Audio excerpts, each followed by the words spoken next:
Welcome to Brand Lover, honest, real and lively conversations for flourishing entrepreneurs and budding business owners on a mission to cultivate a heartfelt brand that connects with their purpose-driven mission. My hope is that you walk away feeling inspired and refreshed with a weekly takeaway in your back pocket that you can apply to your life or business. So I'm very excited to welcome a very special guest to the Brand Lover podcast today. Her name is Tess Morriss from the Readiness Club. Thank you so much for joining me, Tess. Oh, thank you, Rachel. I'm thrilled to be here. So first of all, I would love for you to share who you are, what you do and what your business is. Beautiful. All right. So I live in Melbourne and I live with my beautiful, supportive partner, Ozzy, and we have a beautiful baby girl, Lola, who is 18 months old now. Wow. Yeah, I know. Time really does fly. So she's 18 months and she's the best thing and our biggest blessing, and it's wonderful to watch her grow and see things through her eyes. And so when I was pregnant with Lola, I decided to start a business called the Readiness Club. I've been a prep teacher for almost 10 years at that stage, and I was obviously thinking of going on maternity leave, and I was really passionate about the first term of prep and welcoming a new bunch of children into my care, which I think is one of the biggest privileges that I have as a teacher, is that you hand over your babies to me and I get to be part of their journey. And I was really passionate about their transition to school. I think times have changed a lot in the education system with kindergartens and, in Victoria we call it prep, and, there's lots of different names floating around Australia, but that first year of formal school it's school. So once they're at school, that's it. Yeah. And parents, I found, were asking me the same questions every year. How do I prepare my child? How do I know that they're ready? The cutoff dates. They're 4, but they're going to be turning 5. Like, should I wait till they're 6? Childcare fees, an extra year of kinder. So I really wanted to find a way to support little ones with their transition to school. And that's where the Readiness Club came from. And at the moment we have beautiful Readiness Packs that are full of resources and fun things and hands-on activities to prepare little ones for starting school. They really are beautiful, and it's very difficult to explain over audio just how sensory and interactive the packs are. So if you do happen to be a parent with a child in that age category, highly recommend you go over to Tess's website and have a look, because they are amazing, but more on that later. How long have you actually been in business? Okay, so when I approached you, Rachel, to do my branding, it was actually for another business that I had, Big World Teaching. I don't know if you remember that. Right. Yeah, so I sent you an email about my teacher blog, and I had a Teachers Pay Teacher store, which I know that you've worked with a few, us in that area of having a Teachers Pay Teacher store and a teacher blog. And I was at, and it had grown and I was really enjoying what I was doing. And so I wanted to kind of rebrand. In the Teacher Pay Teacher world, everyone's the same. Like, you go to the same people for the branding, and it was really clear that needed to be elevated, my visual aspect. So I went to you first. I sent an email, and then we booked it. I think we booked in a discovery call, and then you're like, "Oh, actually," I was like, "No, I've got this other idea." Yeah, I remember you had booked in, and then you sort of, because there was a little bit of a delay in the start date, and you said, you sent me an email saying, scrap that, I'm doing this new thing. I had forgotten about that. You were actually the first person I spoke to about it, other than my partner, Ozzy. Yeah. You were the first person I was like, "Look, I've got this idea." And you're like, "Yes, go for it." Like, I'm a mum. Yes, I would love that. And Yes, I think because my eldest had just started school, like she was about that age. Yes. So I had the Big World Teaching, which is just, and then I started working on the Readiness Club, and we launched when Lola was 6 months old. So it's just been our 1-year birthday. But there was about 12 months before launching that was preparing for that big. Yeah, and I'd love to get into that, but I would love to know how it's going. Like, congratulations, because 12 months in business is something that a lot of businesses don't make it to, unfortunately, for whatever reason. That's probably another podcast, I suppose. But yeah, how's it going? Look, it's going really well. Like, it is, like, it's a completely different ball game. Like, I'm in e-commerce at the moment, so it's something completely different than what I did for Big World Teaching, and obviously, like, not my skill set at all. Yeah. And there's been huge moments of growth and understanding how this world works. And yeah, I'm really proud of where we are now. Like, we're every month we've gotten, like, in terms of sales, we've increased our sales every month, which has been like my overall goal. And just our brand awareness, I think, is growing, which is really important for me, because I just want to help, and I see that parents really struggle in this area, and I just want to be there to support them and guide them, and make that transition to school an exciting time, not be filled with dread and anxiety and not knowing what's happening. So it's been great. Like, I had to embrace slow growth as well. Yes. Oh yeah, you want to be one of those overnight successes. I hear you.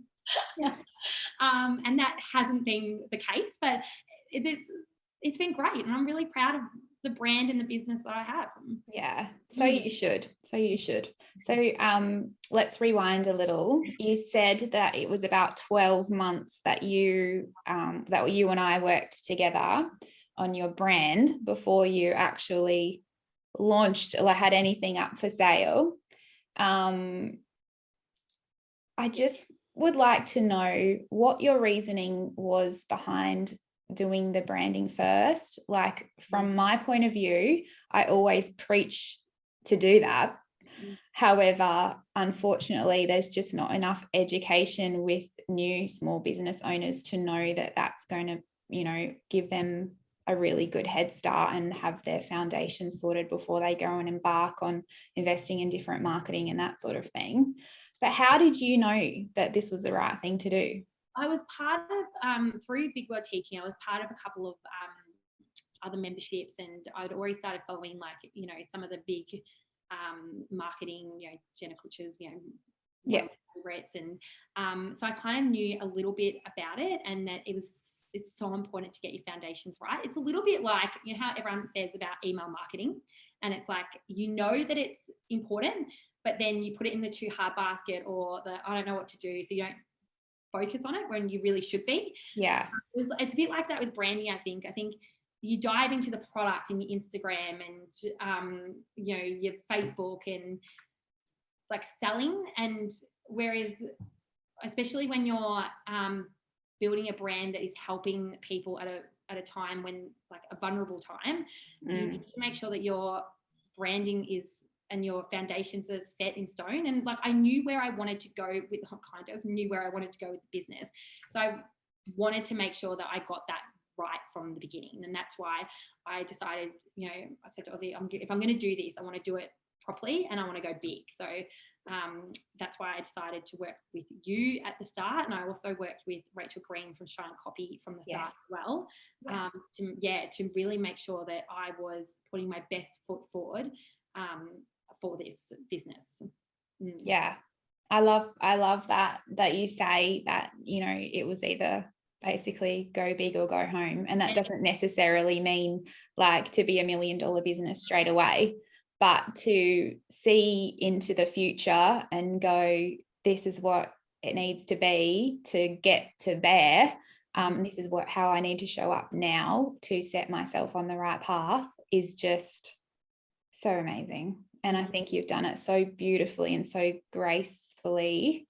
I really do. And it's been an honor to just watch your journey and see you grow, because I know that there's always growth lessons happening. Sometimes it feels like on the daily, like when you're in this particularly I believe in digital marketing, like when you're predominantly marketing online, it's just totally different ball game, possibly because it's still relatively new. Yeah.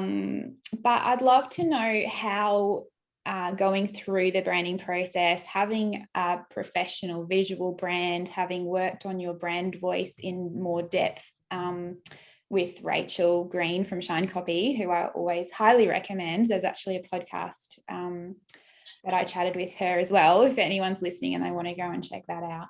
But how did this affect your confidence when it came to making decisions? Huge. So when I started working with you, I remember you sending me the questionnaire, and I was like, what is going on? I thought we would be talking fonts and colors and all these, and you do those beautiful illustrations. I was like, I can't wait to see my illustration. And you sent me this questionnaire, and I had to answer all these questions about my, my goals and my ideal client. And I was like, and it really just, I'm so grateful for that process, because it set me up. Like it gave me the business that I have by doing that work so early on. And there's not a lot that's kind of changed in that process. And you really had to help me with some things. Like I remember you coming with taglines, and I'm like, what is going on? Like, this is not what I had envisioned. But that's just because branding, like you said, is so much more than your logo and your colors and your fonts. And so doing this process, I had my goals and my ambitions and my perfect client, and how I wanted to speak to them, and the key values that I refer back to constantly, whether I'm writing a Instagram post or I'm writing an email or I'm chatting to someone about which pack is best for their child. Like, I've got those values that I continuously come back to, and they have not changed since that time that we did them, like way back a month before, 12 months before we launched. So it was an incredible experience going through that branding process. And yes, at the end of it, I got my beautiful pattern and illustrations and logo, but it was because and it was all like, I remember there was no changes that we made to anything that you did, because you knew my brand so well through all that work that we'd done earlier. So it gave me the confidence then to show up on places like Instagram and Facebook and be like, I was so proud. I was so proud that this is my brand and this is who I am and this is what I stand for. Yeah. And like my website, like, oh my gosh, like I go on, I'm like, oh my gosh, that website. That enthusiasm and that passion that you have, like, it really shines through because you have got that confidence. And in comparison to someone who's sort of still not sure about how they're communicating with their audience, like, it's chalk and cheese. Like, it's actually visible, noticeably visible, particularly with you, I think. And that's not just because we've worked together, it's because I literally stalk your journey. Like, I'm just so proud of you. Been there right from the beginning. So that's it. And it's the gift. Yeah, absolutely. So clarity that comes with doing that so early on. Yeah. It's just like, even now, like, I've got, my mind is like, there's a few things in the works at the moment, and it's like, do they fit into my overall vision and going back to those values and my mission statement, things like that. Like, it's incredible. And are they in alignment with what you're actually set out to do originally, like how you want to help people every single day through the mission that we established? And oh my gosh, so much cool stuff to talk about when it comes to branding. A little nerdy as well, but I do also remember that you came along and participated in one of my live rounds of Brand Alchemy, even after we worked together. And I was impressed, first of all, that you were showing up so vigilantly, and you had that thirst for knowledge. And you showed up every single week for that. Like, that was just, I distinctly remember. So how did doing that sort of, because Brand Alchemy, just for those that don't know, is based on the process that I I took Tess through initially when we worked together one-on-one.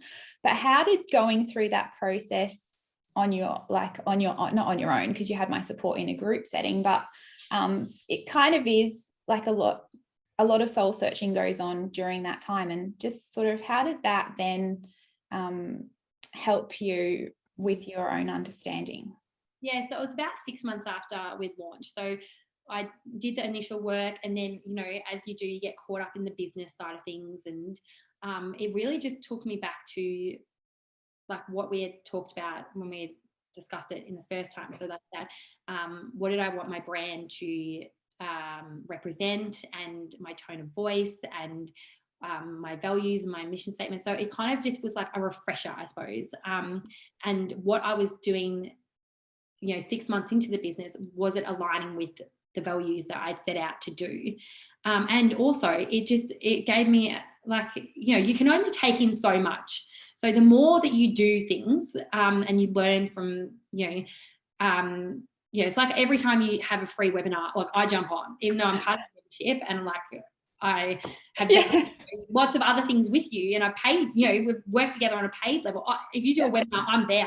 I'm making that refund, because every time you do that, you like learn something else. You can take away something else, because you're at a different stage of your learning and your development and your business or your branding. And so Brand Alchemy was great. And it was also lovely to work and hear from other people as well. So the Facebook group, and people were posting other ideas, and you know, I hadn't thought about that, or that's, you know, people who had, you know, not the same business as I did, but similar audiences, so, and how they were communicating and what they were doing. So it was a really valuable experience doing Brand Alchemy after the initial branding that I had done with you one-on-one. Yeah, it's I think that the I don't know if you've heard the phrase rinse and repeat. I think that, like, I'm doing some development courses at the moment, and I am literally rinse and repeating every single module. So I'm listening to it 2 or 3 times, and I'm even just within the space of a week, I'm getting different things each time, like depending on even what's going on in my day and how I'm relating that back to what's going on. And so I really appreciate that, you know, you sharing that, because I think that's something really important to remember, is that even for other ladies who've been through Brand Alchemy once, do it again. Go back and do it again. And it's there, that's like how it's designed. So yeah, thank you for sharing that. I think that's a really good point. You say that all the time, your brand is evolving. Yeah. To keep up with that, and then to keep it aligned to those original, or like, you know, your values and your mission statement that you, and you obviously they can change and develop as well, but just it's so important to go back and revisit that. Like, are you still aligned to what you want to be aligned to, I suppose? Yeah, 100%. And the market changes as well, and people change, consumer behavior changes, as we've seen over the past 2 years. Some businesses have just fizzled out, and some have boomed because of just the way that people are behaving, and their needs and wants have evolved incredibly. That's probably also another podcast. So what I'd love to talk about now is like steer us back to the conversation that we were having. So you, like, in the 12 months between us working together and while you were getting your products, or researching different suppliers and how you're going to put them together and all that sort of stuff, you were actually audience building. Yes. On Instagram predominantly. Yes. So I know that you had a certain experience lately with that. So could you tell us about that?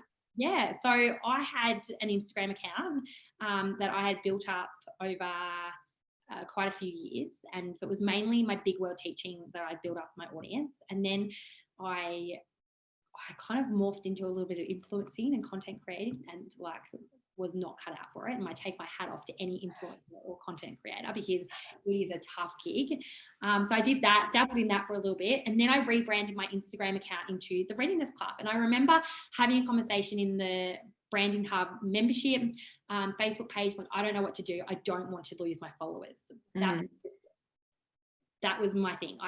So I had 14,000 followers at that stage, and I don't want to lose my followers. Like, I've spent all this time, effort, like, what am I meant to do? Just be like, catch you later, I'm moving. So we kind of weighed up the pros and cons of whether I rebrand or not. So anyway, so just rebranded, and it was great. Like, it was fine. Like, I was losing followers, which was fine, and because they weren't, you know, I was mainly teachers, so I wasn't my ideal client customer. So then and I was still gaining followers, and it was great. Like, Instagram was my jam. Like, I was on there all the time.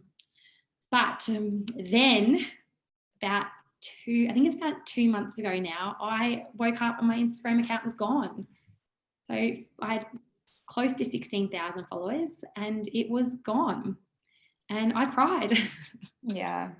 And I reached out to every single person that I knew. And, you know, the Branding Hub were incredible because they're an incredible group of women, and rallied behind me, and it was just gone. So to this day, I don't know what happened. And there's a lot of theories going out there, and I was offered help for a lot of money, but it's an Instagram account at the end of the day. And I wasn't in a position where I was going to spend money to get it back. I didn't know if it was even going to be worth it. No one had access to it. No one could find it. Instagram were useless. They just said there's no account. Like, there's just no account and it's gone. So I had to start again. And what a turn of events, Rachel. It's the best thing ever. How incredible is that? It's just a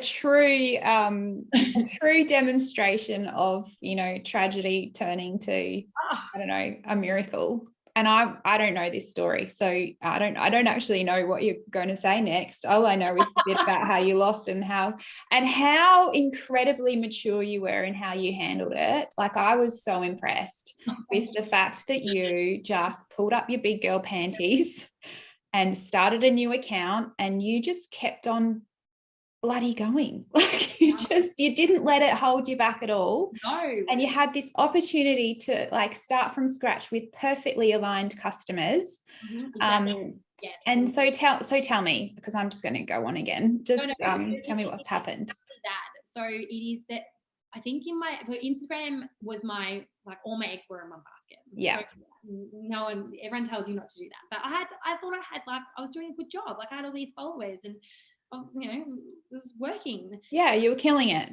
Yeah. Why would you need to do something else when you're already doing so well? Totally. And then I was in the back of my mind, I had this idea of that my people who were following me were teachers, and they were parents. So even though my business, the Readiness Club, is for parents, I knew there was a lot of teachers following me. So I was getting very confused with my marketing on who I'm not supposed to be speaking to. And I think that the best thing that's come out of having to restart my Instagram account is that I know exactly who I'm talking to, and they are the people who are following me. Yeah. I'm very clear on that. And very clear on my boundaries around social media, especially Instagram now. So I have weekends off. So I put a post up on Friday afternoon and I say, you know, this is how I'm ending my day. Have a great weekend. See you on Sunday night. And then I actually delete Instagram off my phone, and that's it. That's the end of that for the weekend. And I'm on track to having the best month of sales ever. We quadrupled our sales this month. I know. That's amazing. I know. And I've got this beautiful group of followers. Yeah. Compared to what I had, it's like just, whoa. But I know Instagram. Like, I love-hate relationship, absolutely. But I know kind of where my strategies lie and what I'm doing there a little bit. Like, I kind of know a little bit. And then I've also been able to branch out to other things. So Facebook and Pinterest and TikTok. And it's been, incredible. Not all my eggs are in one basket anymore. Yeah. How amazing. So amazing that sometimes we just need a big slap in the face to prompt us to do what we're supposed to be doing. Because we get so, I don't know, I think we all get tunnel vision at times, like we just start cruising and like just such a wonderful lesson. And I think it really highlights, you hear a lot of people always saying, like, just because you have like thousands of followers on Instagram, it doesn't necessarily mean that business is doing really well, or that that their audience is aligned for them, that they're purchasing. Whereas if you have a smaller audience, but it's full to the brim with like this perfect person multiplied over and over and over and over and over again, that's far more beneficial, because not only like your reach is going to be bigger, your engagement is going to be higher. So you actually probably potentially reaching more people in a smaller group, rather than sort of, like a drop in the ocean when you have a bigger group. So right. And that's caught up on Instagram, especially, like we look at brands, we have a lot of followers and they're doing really well. And like some people, their whole marketing strategy is Instagram, and they do a really great job of it, and they make a lot of money and all that business. Yeah. And then there's a lot of people who have a large following on Instagram, but you don't see what's happening behind the scenes and all their other, avenues.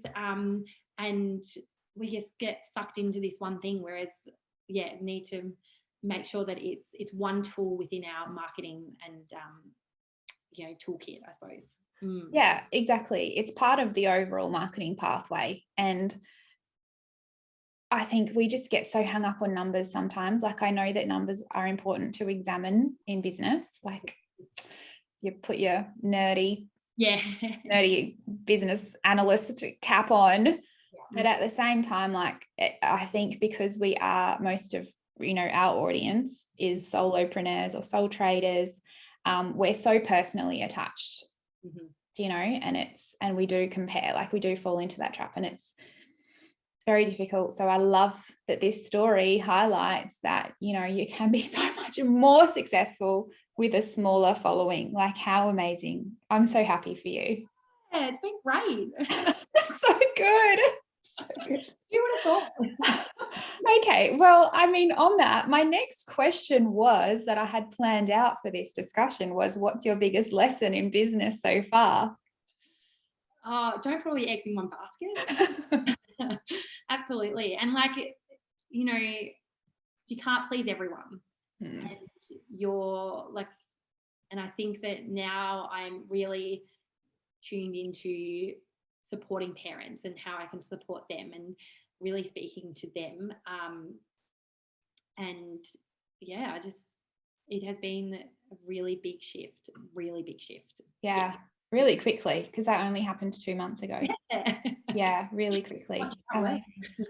So great. So what's your best recommendation for someone who perhaps is in the early stages of building an e-commerce brand? I don't know, even like if they haven't started yet, or if they're in that murky start phase, what would you like to tell that person? Like, invest in your branding. Like, obviously. I think it's get that right. That needs to be right from the get-go. In my, like, and there's some people that plod all along and then get their branding done. But if you're in, like, you're not sure about what you're doing or where you're going, and you're trying different things and experimenting, really sit down and work with someone, like you, Rachel, on doing the foundational works on your brand, because it sets you up. Everything else just kind of falls into place then, and it sets you up to then be able to do all the things that you need to do as a business owner on your own. Especially us mums, who we carry the majority of us carry the mental load of the family. Plus we've got paid work that we need to do as well as a lot of mums, and then we've got this business idea, this desire to help invest in that branding. Like, if you're going to do anything for your business, it would be doing that first. Yeah. You heard it here first. Yeah. Well, maybe not, but do you know what? Even just the fact that if somebody is listening, hello, first of all, and if you've made it this far through the podcast, I think just even investing in this type of thing and becoming aware of what's involved in the brand strategy process. And, you know, even if you're not, you know, financially ready to invest working with one-on-one, like there are other things available that you can do. So thank you, Tess, so much for just coming and sharing so generously. I've just loved chatting with you. If you don't mind, before we go, I've got some rapid fire questions that are just a bit of fun. So I'm going to ask what's your favorite, and I'm going to say a word, and it's just the first thing that pops into mind. Okay. Are you ready? Yeah. Okay. What's your favorite app? TikTok. Oh. Yeah. Okay. Time of day? Evenings. Yeah, we don't have witching hour here. Oh, that's nice. Exercise? None. Not applicable. Love it. Habit? I'm sorry, what was that one? Habit. My favorite habit. My nighttime tea. Oh, me too. Way to relax? Wine. Yeah. To anyone, do we get along so well? Okay, and finally, your favorite thing about your business? That I get to help little ones and feel confident and happy on their first day of school. Absolutely. Oh, that's scrumptious. I love it. Okay, so where can we find you? So on Instagram, at the readinessclub.au, that's my new account. TikTok, which I've just started, which I'm loving, the readinessclub.au as well. My beautiful, incredible website, which was designed by you, Rachel. So come and check that out. That's the readinessclub.com.au. Awesome. Thank you so much, Tess, again. And if you are listening, 100% go and check out Tess. Send her a DM if you resonated with her story. I'm sure she would be loving to hear from you. Great. Thanks, Rachel. Thank you. Bye. Thank you so much for listening. If you loved this week's episode of Brand Lover, take a screenshot of wherever you're listening and share your biggest takeaway on Instagram or Facebook, and don't forget to tag me. I'd love to give you a shout out and thank you personally. Also, feel free to subscribe and leave a review to help the Brand Lover podcast reach more heart-aligned entrepreneurs just like yourself. Thanks again, and I'll see you next week.